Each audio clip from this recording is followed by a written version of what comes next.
ligadinha no nosso Manhã da Gente. Vamos fazer o seguinte, é nesse clima maravilhoso, né, de Copa do Mundo. Thaís Aureliano aí bateu também um papo bem bacana, né, com Stefano, que ele é cronista esportivo. Então, enquanto meu amigo aqui vai fazendo a caneca, a gente vai rodar esse VT pra gente ver esse bate-papo aí bem bacana. Vai lá.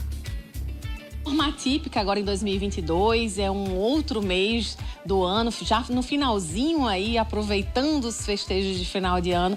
Vai ser bem diferente, mais empolgante como qualquer uma outra disputa. E a gente sabe que tem gente que nem curte tanto futebol aqui, mas quando fala em Copa do Mundo, sempre dá um jeitinho para parar, para assistir uma partida.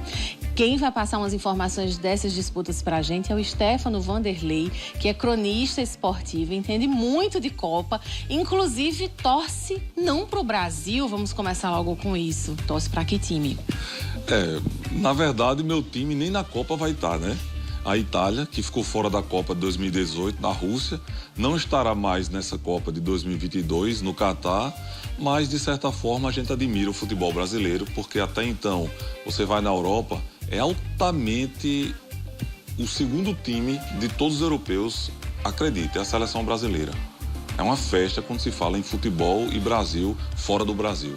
Agora em 2022, né, a nossa torcida vai estar reforçada com o Stefano. E aqui a gente tem alguns uniformes bem importantes, né, e não tem nenhum do Brasil, mas explica pra gente um pouquinho dessa história, principalmente essa aqui do meio, que ela é espetacular. Essa do meio é de Roberto Baggio, ele que perdeu o pênalti na final contra o Brasil em 94, que deu o título ao Brasil depois de 24 anos lá nos Estados Unidos.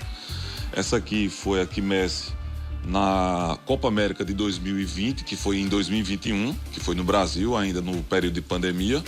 E essa aqui foi de Luís Soares, que é considerado o maior atacante da história do futebol do Uruguai depois da era moderna, né? Porque na era antiga, digamos assim, que o Uruguai teve a sua geração que ganhou do Brasil no Maracanã, em 50, tirou a Copa do Brasil. E da era moderna, fase moderna do Uruguai, essa camisa é do representante do considerado maior atacante da história do país.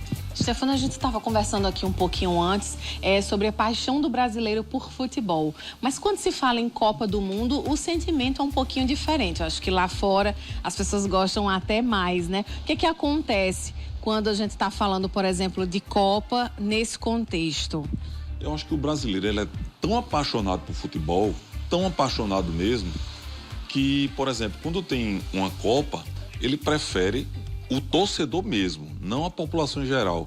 Prefere o seu time do coração, no caso o Flamengo, o Vasco, o Palmeiras, o São Paulo, o Botafogo da Paraíba, enfim, do que a própria seleção brasileira. Porque o país do futebol é o Brasil. Então ele é tão apaixonado por futebol que eu acho que o torcedor raiz prefere o seu clube do que a seleção brasileira.